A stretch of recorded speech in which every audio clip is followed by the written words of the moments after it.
What are Charles's thoughts on the historicity of Atlantis? Well, that's a very good question. When I was young, we lived there. Uh, no? No, you didn't, Charles. Oh, all right. I guess I didn't.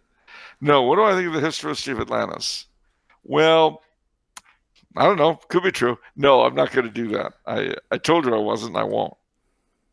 I'm not going to answer any weird question this evening because it's so close to St. John's Eve with that kind of toss off. I'm not going to do it. I think the real question beyond Atlantis is that of an antediluvian civilization, that is to say, of civilization before the flood. Atlantis is often seen as an explanation for several archaeological and historical anomalies. Now, the story of Atlantis comes to us, of course, from Plato, and he relates the tale of Solon going down to Egypt and being told about this island by an Egyptian who was very wise and knew all sorts of stuff. Certainly, it is an image, an idea of the perfect place, or at least it started out perfect, that was ruined and sank beneath the sea, possibly because of its own sinfulness or stupidity. It could have happened. It absolutely could have happened. Some people say that it was really the Minoan civilization that succumbed to a tremendous explosion. Others agree with the commonly received idea that it was out in the Atlantic Ocean somewhere, and they point to various ruins in different places as proof of it. Uh, I don't know, and I actually don't have an opinion. But as you know, my feeling with all of these sorts of things is that where there's so much smoke, there must be some kind of fire. It's interesting that there were a group of Catholic philologists and historians and so on in the last century in France who were great believers that Atlantis might very well have been the source of all sorts of uh, things and did a lot of study, put a lot of study into it. At the same time, I must say that when I was a boy in 60s Hollywood, there was a very popular author called Colonel James Churchward. Now, Colonel Churchward had already been dead for about 30 years, so his books were popular, not him. But he came up with the idea of a lost continent in the Pacific that he called Mu, M-U, and declared that this was the motherland where mankind had originated. But he also believed in Atlantis, the big lost continent of the Pacific, the big lost continent of the Atlantic, and that uh, when these two places had sunk, Mu first and then later Atlantis, the various civilizations we know of, the Aztecs, the Incas, the Greeks, the Egyptians, the Babylonians, the Chinese, etc. But these were all colonies, remnants of these lost civilizations. And then instead of being, as we think of them, the beginning of our civilization, which they were in a sense, but they were in reality the last outposts of lost Atlantis or lost Mu or both. Um, Mu seems a bit far fetched, but the idea that our earliest civilizations that we know of were the last remnants of an earlier civilization that was perhaps even as advanced as our own.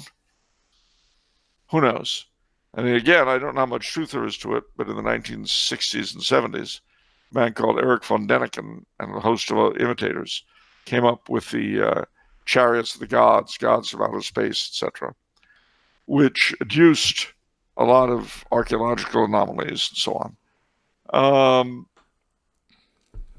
How much truth there was to them, I don't know. Like the story of an aluminum belt being found in an ancient Chinese tomb. Well, so far as we know, you couldn't have aluminum until the 19th century. Uh, so if such a thing really happened, it brings up a huge problem. Now, to the degree that there's any truth in these things, rather than aliens from outer space, the idea that there are remnants or bits and pieces of a advanced civilization that fell for whatever reason before the beginning of our era. Who knows?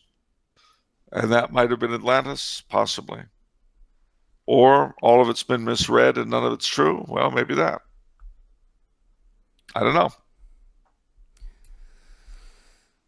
One of the authors we published, Solon Schurtz, is very big on Atlantis, but the evidence she cites is a little frustrating to me because she cites an obscure French scientist named Fernand Crombet.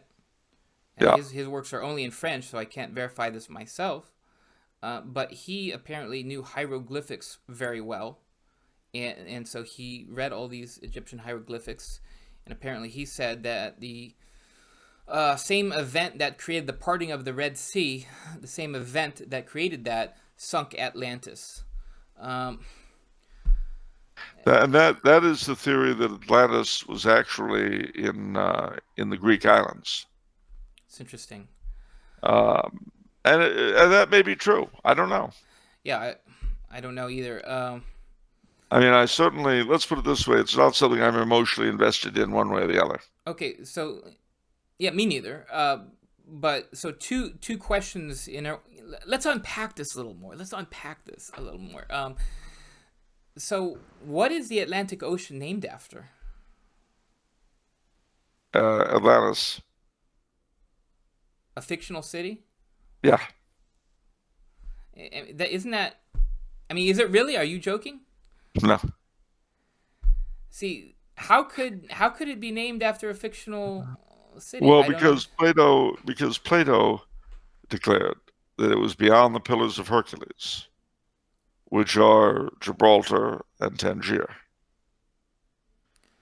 And that ocean out there is the Atlantic. Yeah, that was my next question. What are references to Atlantis existing? So other than Plato, that's the main one, is Plato? Yeah. Yeah. Okay. Okay, interesting stuff. Well, again, I mean, I'd much rather dance around the fire on St. John's Eve than speculate about this kind of thing. But this is part of the great conglomeration of the weird that has been dominating this evening's broadcast.